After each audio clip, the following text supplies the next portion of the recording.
Bienvenidos a otra enseñanza más sobre paternidad espiritual. Estamos desarrollando en esta ocasión el tema de la unción del profeta Elías, que fue enviado a establecer este espíritu paternal o este manto paternal o esta unción paternal, según nos enseña Malaquías capítulo 4, versículos 5 y 6. Ahí está la base de todo lo que estamos aprendiendo. Esta es la tercera parte de la unción de Elías. Hoy quiero entrar un poco más en profundidad en lo que tiene que ver con las características de esta unción apostólico-profética de Elías.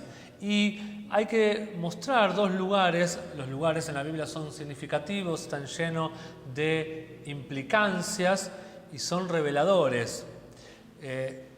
Hay dos lugares importantes en la historia de Elías. Uno es el lugar llamado Kerit. ¿Se acuerdan del arroyo de Kerit? Donde provisión sobrenatural vino a la vida de este profeta. Y otro lugar es Sarepta. Kerit quiere decir separación, Sarepta quiere decir refinar. Ambos lugares estaban llenos de sustancia sobrenatural. Simbolizan santidad para sostenimiento sobrenatural. Los falsos apóstoles y falsos profetas pueden duplicar la palabra, pero no exhibirán la santidad y refinamiento de Dios en sus vidas. Hay hombres que son falsos apóstoles, falsos profetas, que pueden articular la palabra profética o la palabra apostólica, la palabra presente de esta estación. A veces son ecos de otros hombres, repiten lo que otros hombres dicen, frases lindas, frases relevantes, hasta ilustraciones, ejemplos, experiencias aún de otros y no de sí mismos. ¿Por qué? Porque saben articular, son buenos oradores, presentadores de la palabra, pero no son verdaderos apóstoles y verdaderos profetas. Recordemos que una definición de un verdadero apóstol es aquel que puede decodificar o administrar los misterios del cielo. Eso habla el libro de Corintios. Yo, como dije en otra oportunidad, conozco a pocos apóstoles, conozco a pocas personas, hombres o mujeres de Dios, que tengan esa capacidad de decodificar, traernos la luz en la administración de esos misterios, de esos secretos revelados desde las esferas celestiales, como lo hizo Jesús en cada una de sus parábolas. ¿Quién mejor apóstol que Jesús mismo?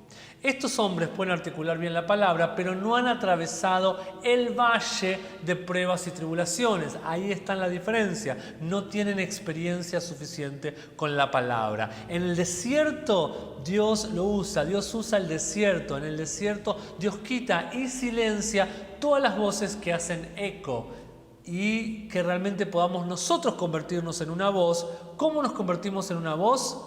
Primero, afinando nuestro oído para oír la voz de nuestro verdadero Dios, o empezando oyendo la voz de Dios en la voz de los enviados, en la voz de los padres que Dios levanta y está levantando en esta estación, en esta temporada. El desierto tiene que ver con prueba, con tribulación. En el desierto Dios silencia todas las voces extrañas en la vida de Juan el Bautista. Ocurre una limpieza, una purificación, un purgatorio. Ese es un verdadero purgatorio, no el purgatorio de los católicos. El desierto, para los hombres verdaderos de Dios en la Biblia, se muestra como un purgatorio. Lo vimos en la vida de Moisés, en la vida de Pablo, en la vida del mismo Jesucristo. Cuando fue al desierto, Dios lo pasa en su experiencia en el desierto, lo guía el Espíritu Santo. No fue el diablo el que lo guió, lo guía el Espíritu Santo a meterse en el desierto, a confrontarse con el diablo, y al salir del desierto, explica Lucas 4, sale en el poder del Espíritu. Entra guiado por el Espíritu y sale en el poder, caminando en el poder del Espíritu, un nivel superior comparada su salida con su entrada. En el desierto entonces, o el desierto es el lugar que Dios elige para formar verdaderos padres, de verdaderos hombres y mujeres de Dios, verdaderos enviados a esta temporada, a esta estación, a este tiempo. Ahí en ese lugar Juan se convirtió en una voz que clamaba, llamando al pueblo al arrepentimiento, un cambio de mensaje, un cambio de estación, la venida de una nueva temporada que era el reino de los cielos, que se había acercado, trayendo al gran enviado de todos, Jesucristo, en nuestro Mesías, nuestro Señor. Ese es el proceso que Dios ha elegido para traer madurez y llevar un niño a su estadio de hijo y a un hijo a su estadio de padre. Dios forma padres en el desierto. Los grandes hombres de Dios sufrieron persecuciones, pruebas, tribulaciones, sufrieron hambre, desnudez, vulnerabilidad. El desierto es un lugar, como dicen los chicos, un lugar heavy, un lugar duro, un lugar cruel. Dios asegura que usted no lo traicione antes de otorgarle iluminación o poder. Dios asegura que en el desierto el mensajero no ponga en peligro el mensaje. Por eso en el desierto nos lava, nos purifica. El desierto es un purgatorio. Eso significa que en Kerit Dios nos va llevando a un lugar de separación. El desierto es un lugar de separación. Hay hombres que no disfrutarán el sustento sobrenatural porque no son falsos profetas o falsos maestros. ¿Por qué? Son hombres que no han atravesado la experiencia total de aprendizaje con Dios, de intimidad con Dios en el desierto. Y van a llegar a matar al cuervo, que es el cuervo para Elías, la provisión de Dios, la provisión sobrenatural, con la intención de saquear a la viuda. ¿Quién es la viuda? La iglesia. Viuda es alguien que le falta marido, que le falta esposo, sobre todo que le falta paternidad a esa casa. Una iglesia viuda es una iglesia que le falta de paternidad, de gracia en cuanto a ser un padre. Le falta un padre a una iglesia viuda, perdón. Eso es exactamente lo que harán. Estos hombres, falsos maestros, falsos profetas, matan al cuervo, saquean la viuda, violan a la iglesia. Aunque suene tremendo y feo y duro, violan a la viuda, violan a la iglesia. Viuda porque no tiene un padre, dijimos. Te piden ofrenda, diezmo, dinero. No es que esté mal ofrendar, no es que esté mal diezmar, es correcto, es bíblico, pero te piden porque ellos están desesperados, porque se les provee a ellos, porque si no se les cae el imperio que han armado. Ahora en la pandemia están desesperados. ¿Por qué? Porque se les cae su estructura, no saben cómo sostener su estructura, matan la provisión que Dios les envió, el cuervo, y sacan a la viuda y no le dan a la viuda el sustento, el alimento, el sostenimiento que la viuda merece, necesita para ir hacia una madurez y para que salga de ese estadio de viuda. Hay dos criterios que son los criterios más importantes para discernir el verdadero ministerio apostólico auténtico. ¿Qué es o qué no es un verdadero ministerio apostólico auténtico? Esta unción apostólico-profética de Elías te va a ayudar a tener luz, iluminación, revelación de cómo discernir el verdadero ministerio apostólico auténtico. Y para eso tenemos que ir a Primera Reyes 17 del 21 al 24. Específicamente y más específicamente, está bueno que lo lean todos los 4 versículos, pero me quiero detener un poco en el versículo 24, que dice: entonces la mujer dijo a Elías: por esto conozco que tú eres varón de Dios y que la palabra de Jehová es verdad en tu boca. Debajo del ministerio apostólico genuino hay dos cosas que suceden. Dice por un lado que la palabra de Jehová es verdad en su boca. Eso marca que este hombre es verdaderamente un hombre de Dios. Lo opuesto también es correcto. Muchos no deberían ser llamados hombres de Dios porque no poseen la palabra de Dios en sus bocas. Palabra rema, palabra revelada, palabra presente, palabra ahora, palabra que procede de los labios de Dios, conforme dice Mateo 4:4. Dos cosas deben suceder bajo el genuino ministerio apostólico. Número 1, el niño debe morir, el hijo debe vivir o resucitar. El empuje del ministerio apostólico profético es provocar que los creyentes se muevan de un estadio de infancia a un estadio de madurez. Recuerden lo que dice el versículo 23 de los pasajes anteriores. Tomando luego Elías al niño, lo trajo del aposento alto a la casa y lo dio a su madre y le dijo: Elías, mira, tu hijo vive. La infancia simboliza inmadurez, la cual está caracterizada por... Recordemos que Jesús dijo que teníamos que ser como niños para entrar al reino. Niños en cuanto a ser humildes, ser mansos, ser maleable, nada más maleable, más fácil de moldear que un niño. Pero la contrapartida, o sea, la parte negativa de un niño en lo apostólico es la inmadurez. No olvidemos que un niño, a pesar de que es fácilmente de educar, de maleable y humilde, la otra parte, la parte negativa de ser infante, de ser infantil, el infantilismo, es la parte de la inmadurez. Me encanta el inglés, que a veces es más ilustrativo en su forma de expresar las palabras. Y hay dos palabras, aunque ustedes no sepan inglés, se las quiero mostrar para que vean la diferencia. Una palabra es childlike, tiene que ver alguien que es como niño. El que no es como niño no entrará al reino de los cielos. Otra palabra es childish, que habla de un exceso, un infantilismo, alguien que tiene conducta infantil, aun cuando no la debería tener y debería ser alguien maduro, adulto. ¿Cuánta gente tiene 30, 40, 50, 70 años y tiene actitudes de niños, celos, competencias, formas incorrectas de conducirse en la vida? Entonces, la infancia simboliza la inmadurez y está caracterizada por ignorancia, ingenuidad, un amor por la diversión. ¿Quién más no quiere jugar que un niño? Uno cuando tiene hijos, ¿qué le dice a sus hijos todo el tiempo? Por lo menos los míos. Estoy aburrido, quiero jugar. Venís a jugar, quieren jugar todo el tiempo. Día y noche quieren jugar. Para ellos la diversión, el entretenimiento es lo máximo. La luz, la música, el baile, la gloria, los dones, sanar enfermos. A veces tomamos el Evangelio como una forma de entretenimiento y solo mero entretenimiento. Un niño tiene problemas digestivos cuando se le quiere dar la comida incorrecta. No puedo a un niño de 3 meses darle, no sé, un asado con molleja. No, tiene 3 meses, tiene que tomar leche.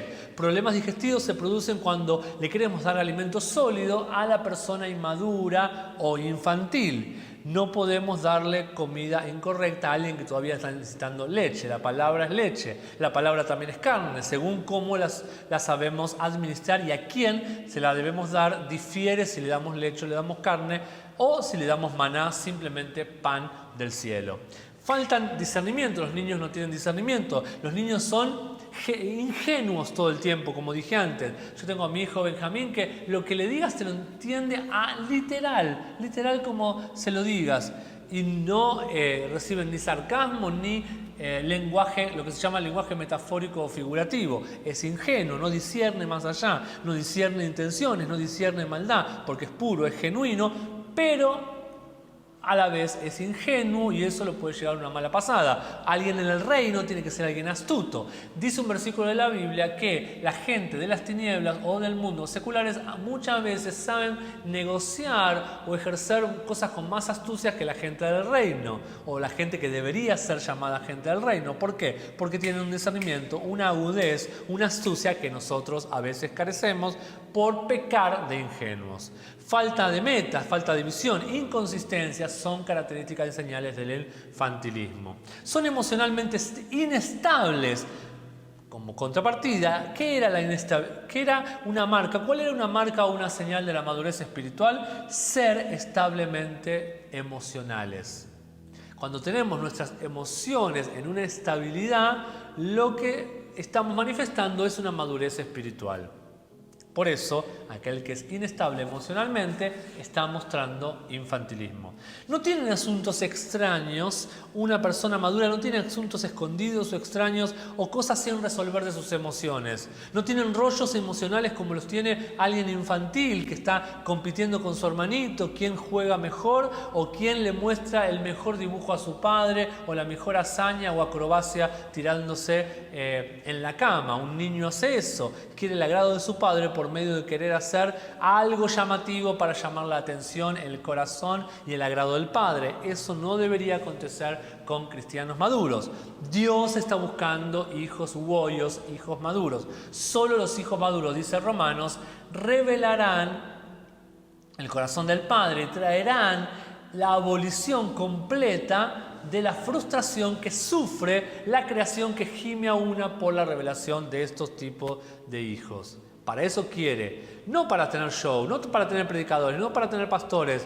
Poco le importa al mundo tener predicadores, pastores. Lo que le importa al mundo es que se termine con ese gemir de frustración, de problema, de sufrimiento que padece toda la creación. En el medio de la pandemia se está hablando de que hay un reseteo. ¿Qué es el reseteo? Que la gente está cansada, harta de la corrupción de nuestros políticos, cansada de los ataques ecológicos, cansada de la contaminación, cansado de que se nos muera la gente de cáncer a causa de estos problemas políticos, problemas económicos y problemas de contaminación. ¿Cuánta gente se muere de enfermedades terribles por malos presupuestos, por malos financiamientos, por malos lugares de infraestructura, cifras en cuanto a hospitales, pero cuánta también gente aún más se muere por tanta tremenda contaminación, y hoy escuchamos tanto cáncer por todos lados que no escuchábamos en el pasado. Los niños, ni bien les pasa algo, ¿cuál es la actitud? Corren llorando a sus padres. Algunos creyentes son así, la mínima cosa que les sucede van a clamar, a quejarse a su Padre espiritual o al Padre celestial, a Dios,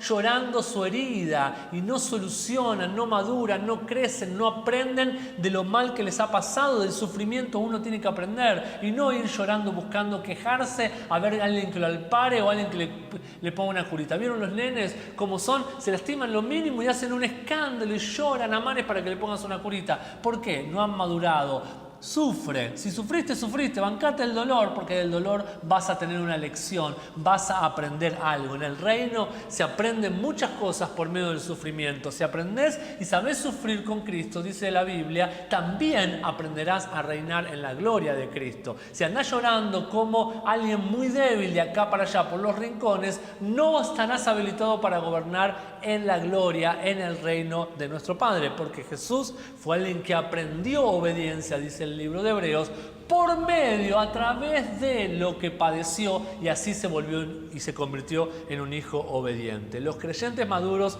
han pasado o han superado este tipo de limitaciones. Los creyentes maduros son llamados hijos, no niños.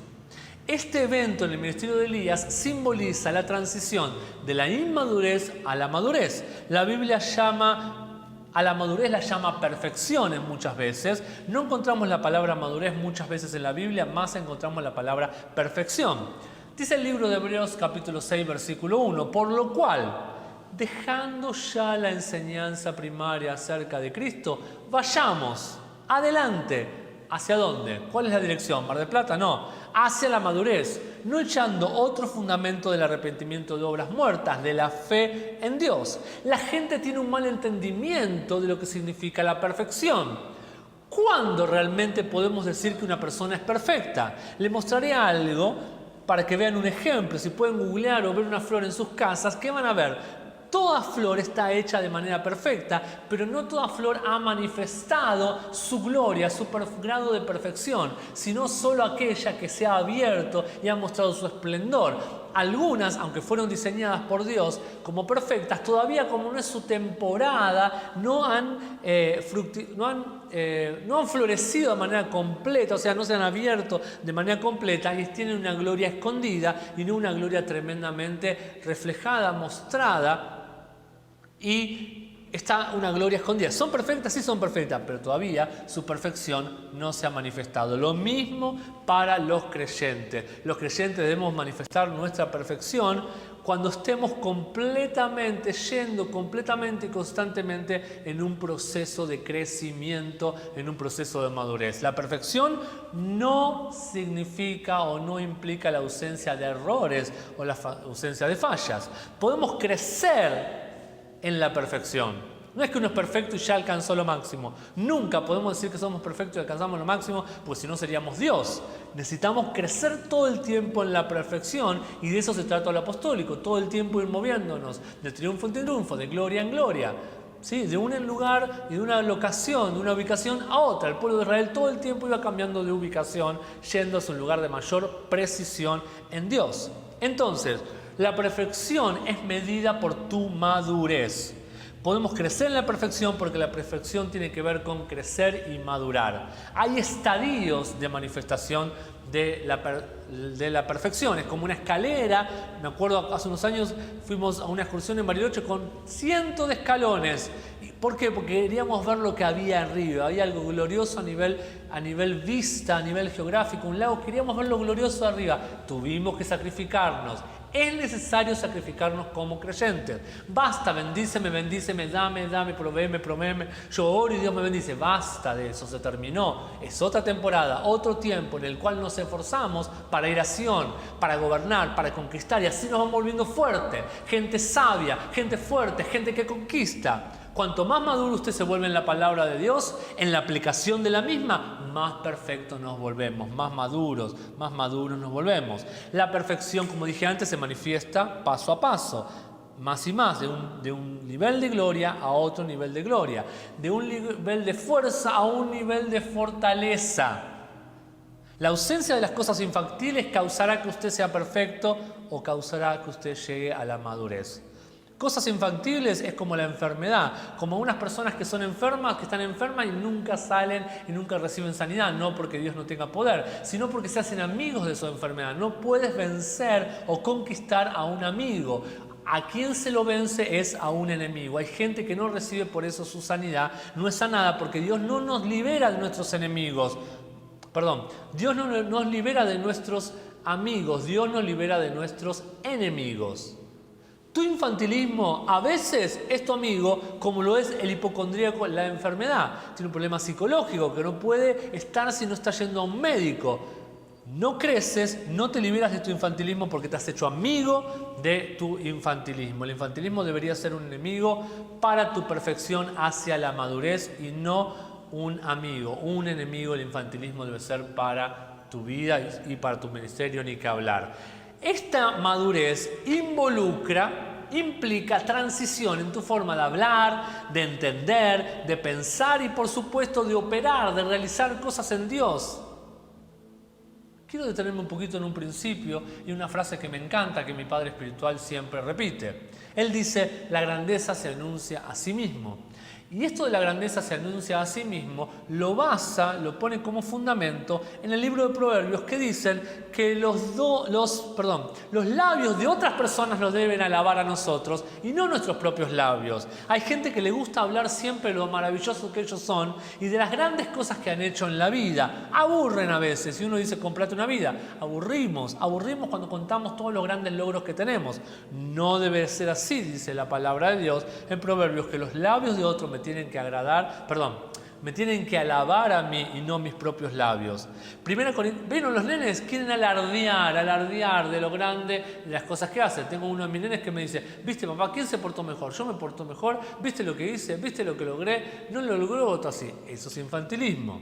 Primero, que está bien para una edad, para una etapa, pero si tiene 25 años, me está mostrando lo grande que ha hecho, mirá, no lo hice como mi hermana, yo lo logré mejor y me está mostrando todo el tiempo, aburre. Eso es infantilismo, eso es inseguridad, falta de estima correcta. 1 Corintios 13:11, cuando yo era niño, hablaba como niño, comprendía como niño, pensaba como niño, mas cuando me hice hombre, dejé a un lado lo que era de niño. ¿Qué pasa? Un niño habla. ¿Cómo habla un niño? Como un niño. ¿Cómo comprende un niño? Como un niño. ¿Cómo piensa un niño? Como un niño. Por eso me encanta la Biblia que habla del lalio de Dios, que Dios a cada persona le habla según su nivel de entendimiento. Dios no te va a pedir que hagas algo que tú no comprendes cómo hacerlo, solo te va a pedir algo que Dios sabe, que tú sabes cómo hacerlo. ¿Cuántas cosas no hemos dejado de hacer que son cosas de niños? Seguimos haciendo cosas infantiles muchas veces en nuestro plano espiritual, en nuestra vida como creyentes. Y aún gente casada, gente grande, sigue actuando en el mismo infantilismo que tenían cuando iban a la escuela primaria o al jardín de infantes. El otro punto importante en este proceso de entender las características de esta unción apostólico-profética es entender algo que yo lo leí recién, pero quizás no se notó, que tiene que ver con que necesitamos que haya una migración del aposento alto a la casa. El aposento alto es simbólico de las manifestaciones o de la experiencia pentecostal. La casa es simbólica del estilo de vida. Pedro, que sanaba a los enfermos con su sombra, no necesitó el marketing, la publicidad o una estructura de una gran iglesia para convocar a la gente a que sean sanadas por su sombra. Era algo normal de todos los días para él recorrer las calles, iba al supermercado, iba al shopping y sanaba a los enfermos con su sombra. No necesitaba hacer alarde. Si Pedro hubiera sido latino y sobre todo argentino, con un solo sanar a la gente con la sombra hubiera escrito un libro, lo hubiera puesto en YouTube, hubiera hecho una conferencia sobre la sombra de Pedro que se sana. No así. La grandeza se exalta a sí misma, la grandeza es una atracción por sí misma. ¿Quién no quería caminar con Pedro? Porque por ahí Pedro se te daba vuelta y con su sombra te sanaba. No necesitabas ir a un culto, no necesitabas poner una buena ofrenda, no necesitabas comprarle el libro a Pedro. Había una sanidad, había una unción que se soltaba por la naturalidad de vivir en ese mover apostólico profético de su tiempo. Los grandes no son en el reino de Dios, sino secularmente también. Los grandes son humildes. Muchas personas o grandes personas que son genios, que son grandes, me maravilla su nivel de grandeza mostrada por su humildad. No hacen un show off de mostrar su grandeza, solo exhiben quién ellos son.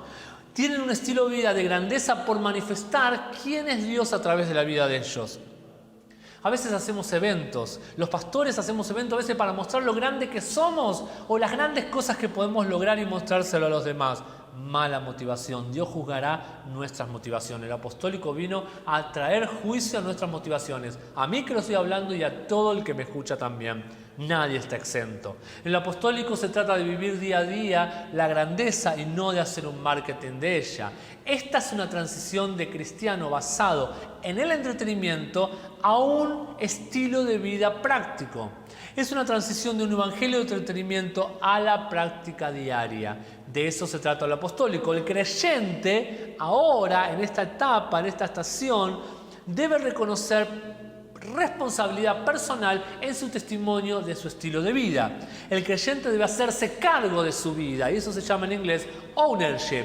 Ownership tiene que ver con hacerte cargo y liderar cada área de tu vida y no delegárselo a otro, como el salame de Adán que le dijo: el pecado que cometí es la culpa de la mujer. No, Adán, vos no ejerciste liderazgo, vos no ejerciste ownership. Y esa mujer hizo lo que se le antojó porque vos se lo permitiste.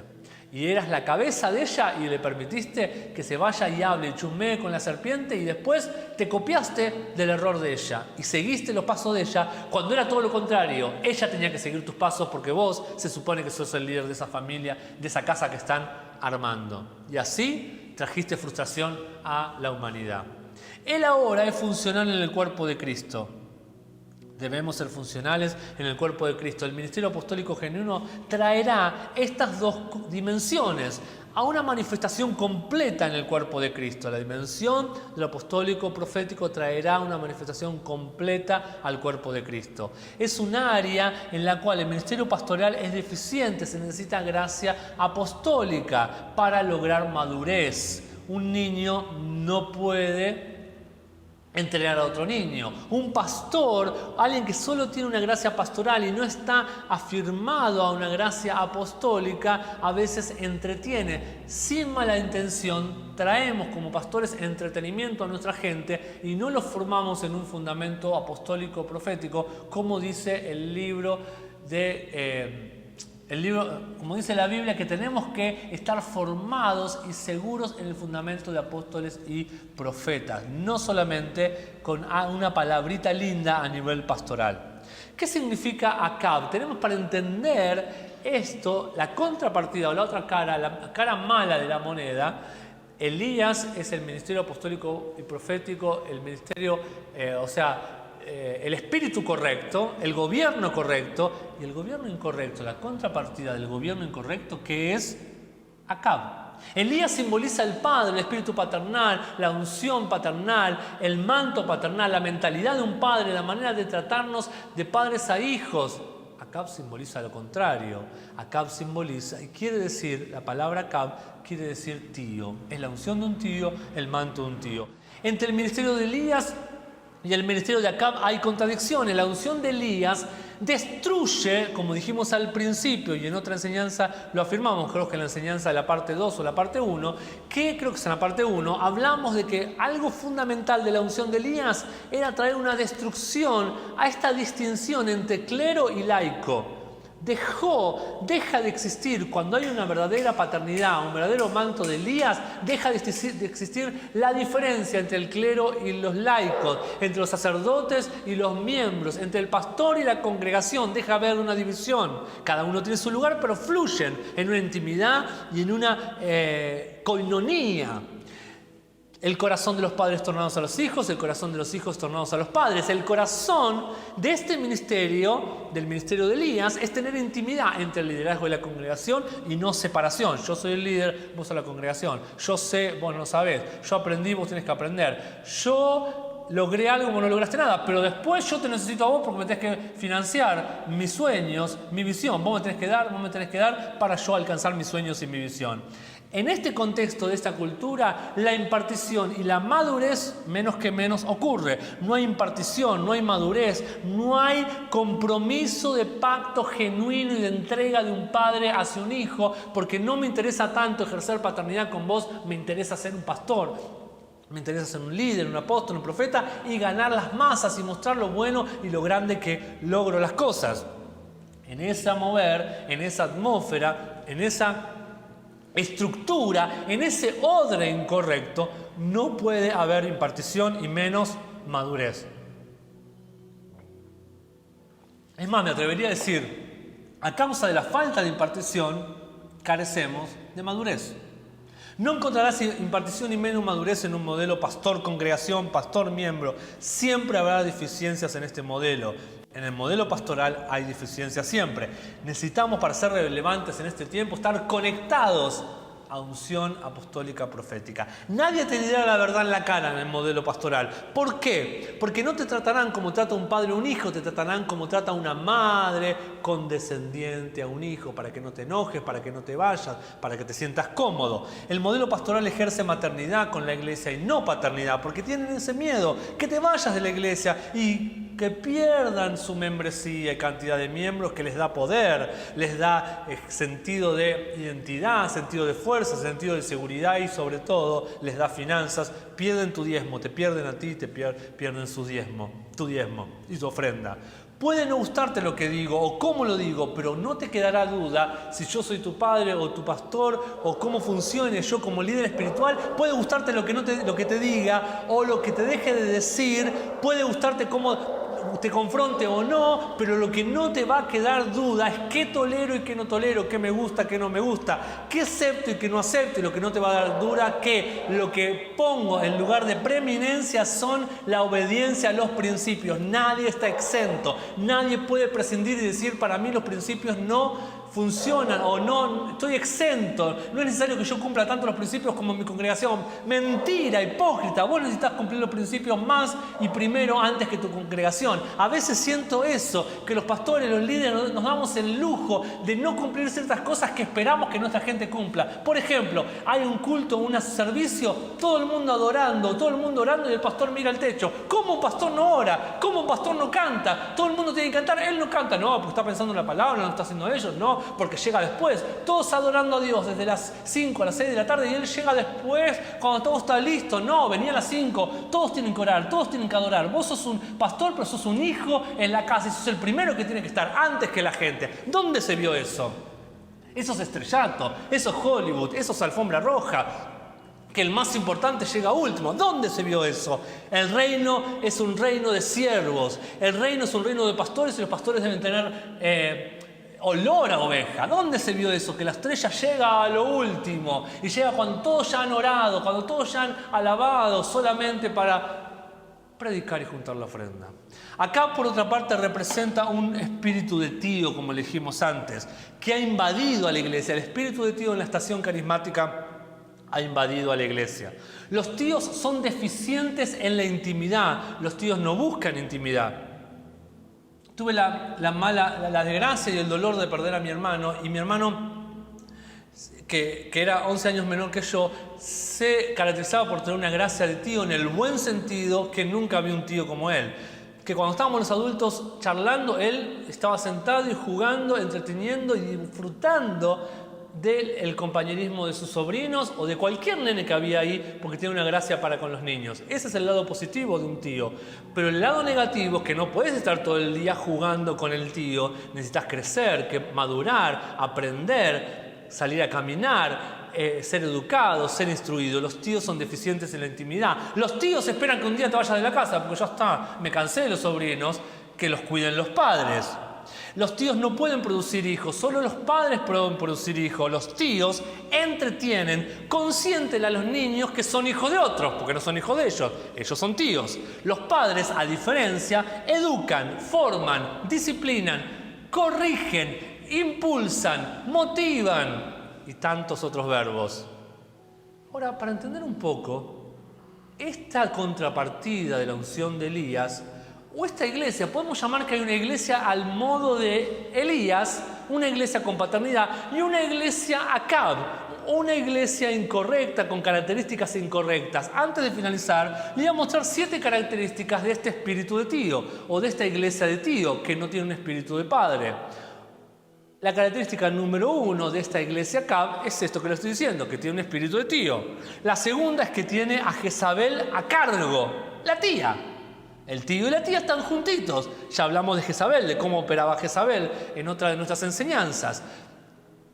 Abdías piensa que él, ahí en 1 Reyes 18:5, él está a cargo, pero él está bajo el control en realidad de Acab, y Acab está bajo el control de Jezabel. Es un pollerudo Acab porque lo controla una mujer.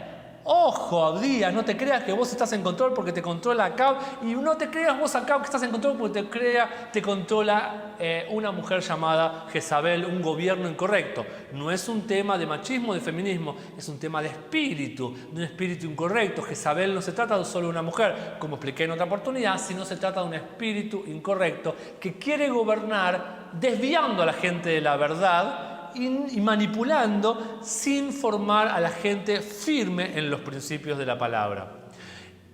Característica número 3, no tiene ningún manantial o arroyo, no tiene un lugar de visitación sobrenatural. En el arroyo de Kerit, el profeta Elías recibió visitación sobrenatural de provisión de Dios. Esta iglesia Acab no tiene manifestación de un manantial o de un arroyo, no tiene visitación sobrenatural. 1 Reyes 18:5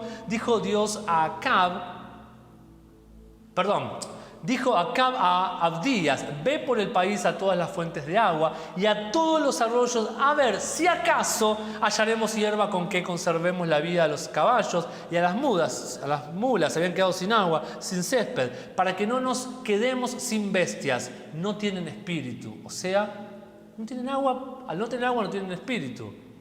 La falta de agua simboliza la falta del espíritu. Número 4, no tienen césped, o sea, no tienen palabra para nutrir al pueblo de Dios, no hay comida. 1 Reyes 18:5, dijo pues Acab a Abdías: ve por el país a toda la fuente de agua, a todos los arroyos, a ver si acaso hallaremos hierba con que conservemos la vida de los caballos y a las mulas, para que no nos quedemos sin bestia. No hay palabra, no hay césped, no hay alimento para nutrir al pueblo de Dios. Número 5, los fuertes, esto es tremendo, me partió la cabeza, los fuertes sobreviven a expensas de los débiles. El ganado es matado para mantener a los caballos y las mulas vivos. ¿Qué dice? ¿Qué dice al final del versículo? A ver si acaso hallaremos hierba con que conservemos la vida a los caballos y a las mulas, para que no nos quedemos sin bestias. Número 6, de otra característica de la iglesia Acab, no va a lograr acceso a la unción de Elías. La iglesia Acab nunca va a acceder a la paternidad, a la unción verdaderamente apostólica. 1 Reyes 18, del 8 al 14, es donde Abdías lamenta su dificultad en encontrar a Elías. No puede Abdías encontrar a Elías. Dice así: y él respondió: yo soy, ve, di a tu amo, aquí está Elías. 9, pero él dijo: ¿en qué he pecado para que entregues a tu siervo en manos de Acab para que me mate? Vive Jehová tu Dios, que no ha habido nación ni reino a donde mi señor no haya enviado a buscarte. Y todos han respondido: no está aquí. Y a reinos y a naciones él ha hecho jurar que no te han hallado. Y ahora tú dices: vete a decir a tu amo, aquí está Elías.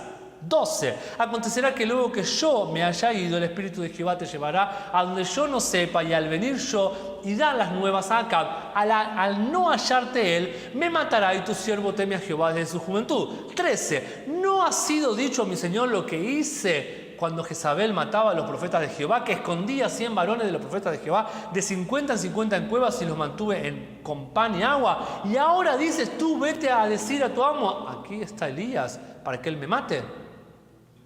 Número 7. La casa de Acab considera a Elías como alguien que provoca problemas.